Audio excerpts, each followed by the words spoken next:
Call it whatever you want. It's already a $100 billion a year business.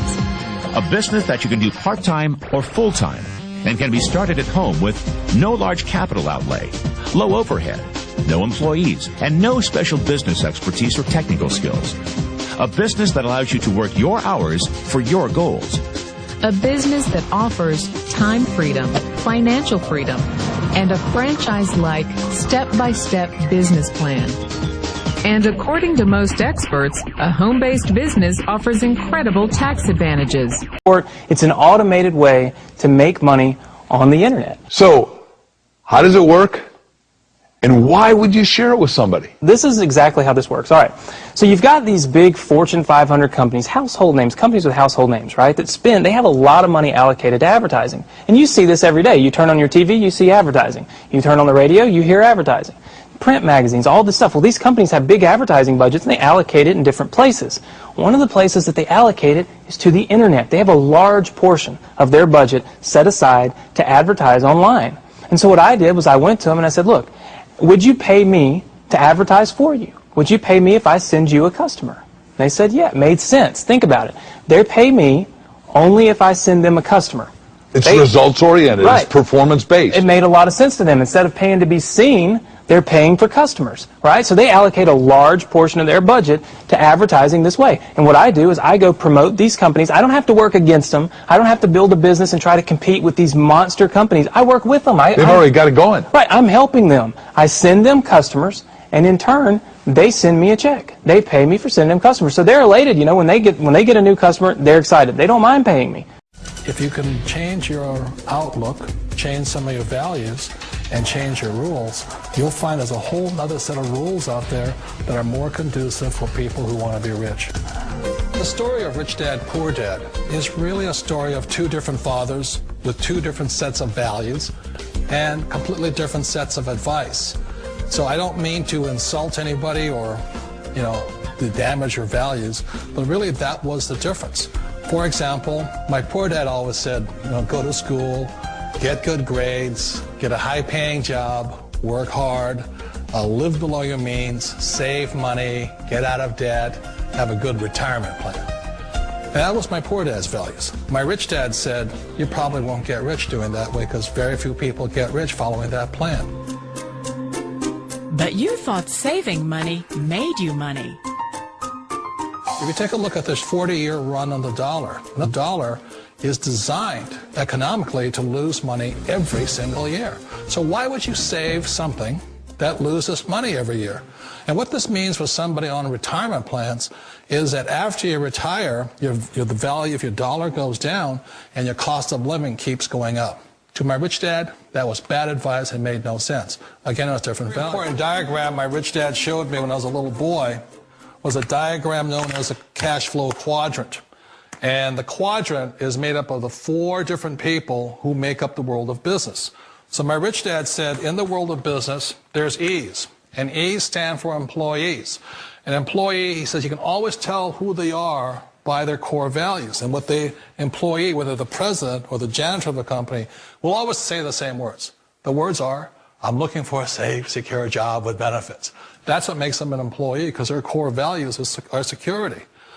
The other one of the four is the S, or the small business owner or the self-employed. And again, their core values will cause them to use the same words, which are, if you want it done right, do it by yourself. S means they're also solo. They're generally one-person act, or they operate by themselves. On the right side of the quadrant are the B's. And what Rich Dad said the B stood for was big business, or like Bill Gates. Forbes defines big business as 500 employees or more. And their words are different.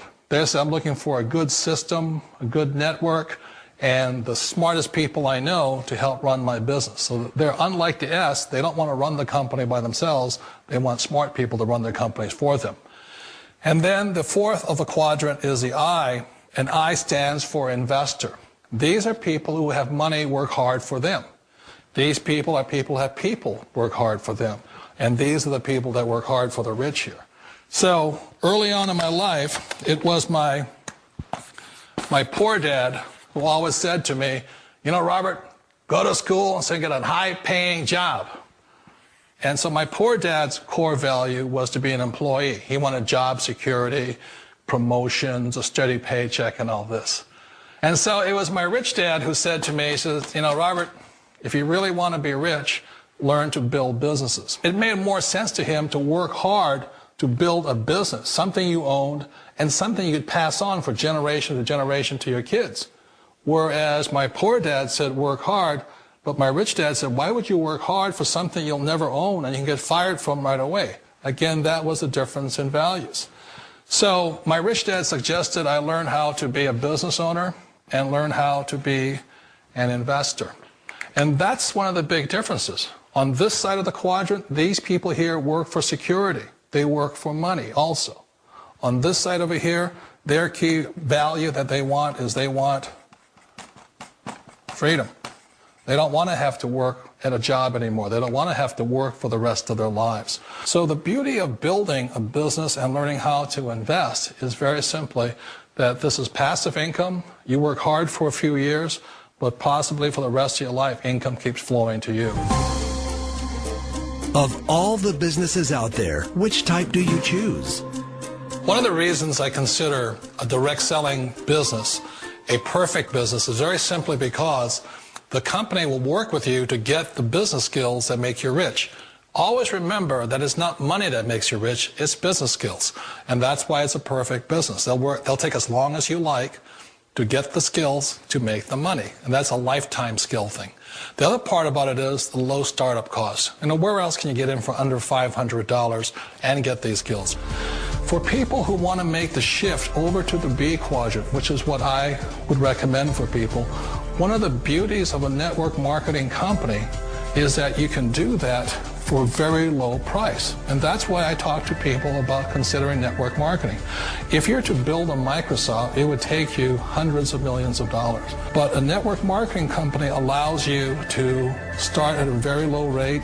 They'll be patient with you. They'll take their time to transition over here. And the reason why that time is so important to most people is it takes time to change those values. And the most important thing is once you take the time, let's say it takes 1 year, 2 years, 5 years, whatever time it takes, once you see the value or the core values of this side and this side, you're unstoppable. Today, I would never go back and get a job. Why should I? I'd rather stay on this side, build companies, pay less taxes, and make more money. But the key is a person needs to change the values from my poor dad to the values of my rich dad. And that's one of the beauties of network marketing companies. They allow you the time, and at very low cost, they'll work with you to make that transition over there. The number one asset a person can build is build a business. That is the smartest thing you can do. Years ago, I decided not to follow the corporate ladder simply because, again, it was values. You know, my poor dad always said, go to school and get a high-paying job with the government or a big corporation. But my rich dad said, why would you work so hard at something you'll never own? You can't sell your job. You can't pass it on to your kids. So to me, it never made any sense. It made more sense to build my own business and hire other people. The other reason is that you really don't have much control if you're in the corporate ladder world. For example, you can get fired at any time. Or today we have what's called M&As, or mergers and acquisitions, where another company buys another company. So you could be a great employee, but the company that buys your company just fires you. Wait a minute. This sounds too good to be true. Like one of those get-rich-quick schemes. It's not a get-rich-quick formula. You don't just do it overnight. It takes time. I still remember the first time I made that transition was back in 1978 when I fully quit my job and I had to depend upon my company that I was building to support me. So I understand the fear. The beauty, the most important thing to remember is this. There's two kinds of people in the world. There are the types that will say, you'll never make it. And I had a lot of people, a lot of friends and family saying that. You're stupid, don't do it. And the second type were the people that said, go for it, you can do it. Don't worry about it, we'll cover you. So the most important thing is support of friends and family. One of the beauties of a direct selling company is that they provide that personal support to you for as long as it takes you to make the journey from the left side to my rich dad side. One of the challenges of being self-employed is that you're your own boss. You're the solo act. Like in the S quadrant, you're the individual. You do it on your own. Whereas in the B quadrant, you're a team player. You have to depend upon your team and count on your team. So the problem with being an S is that, let's say you're in a traffic accident, there goes your income.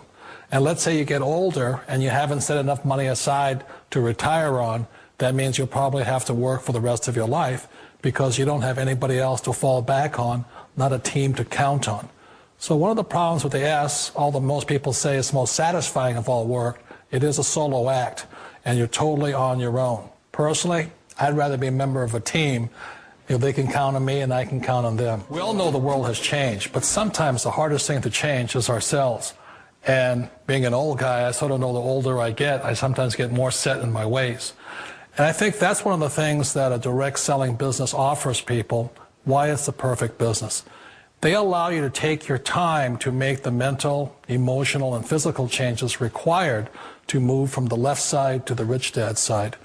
I think that's a big thing. It's a very gracious, it's a very elegant way, it's a patient way of supporting you in making the changes of your life. So please remember, change always creates upset, but sometimes we all know we have to make those changes.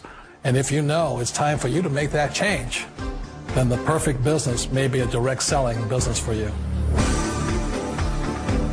Her lucky flying shirt reads, "Look, Ma, no hands." She showed us how she controls her plane. And I would have my right foot right here on the yoke and my left foot here on the throttle. And I'm using my big toe to push on the push-to-talk switch. So you feel perfectly safe? I do, yes. Is there any issue of safety at all? You know, there's not. After, an hour, just like driving with her in a car, after an hour or so, you don't even really realize she has no arms. Our cameras were mounted inside the small plane to see Jessica in action. Watch as she takes off. Jessica uses her left foot to control the throttle. Then her right foot pulls out the wheel as she lifts off. It looks scary, but she does it like a pro. Hello, everyone. Welcome to Good Money, your trusted source for personal finance advice. I'm Tanya Rivero in New York. Ever wonder what it would be like to work from home? With advances in technology, more and more people are looking for home-based jobs that could easily give them the flexibility of setting their own hours and perhaps find a better work-life balance. It enables you to run your own business, be your own boss, but with the backing of another company that's there because you're selling their products or their services. Wouldn't it be nice if your commute consisted of stepping to the kitchen for a cup of coffee, then into your home office? Well, thanks to the internet, plenty of people do it daily. Best commute in town. Very short. Takes me about 30 seconds. We get to choose our own hours. It allows me to have the flexibility to do things with my wife and my daughter. So there are real work-at-home jobs out there. There is opportunities to work at home. You just need to find out what type of an opportunity you're best suited for and research it and pursue it. For Money Talks, I'm Stacey Johnson.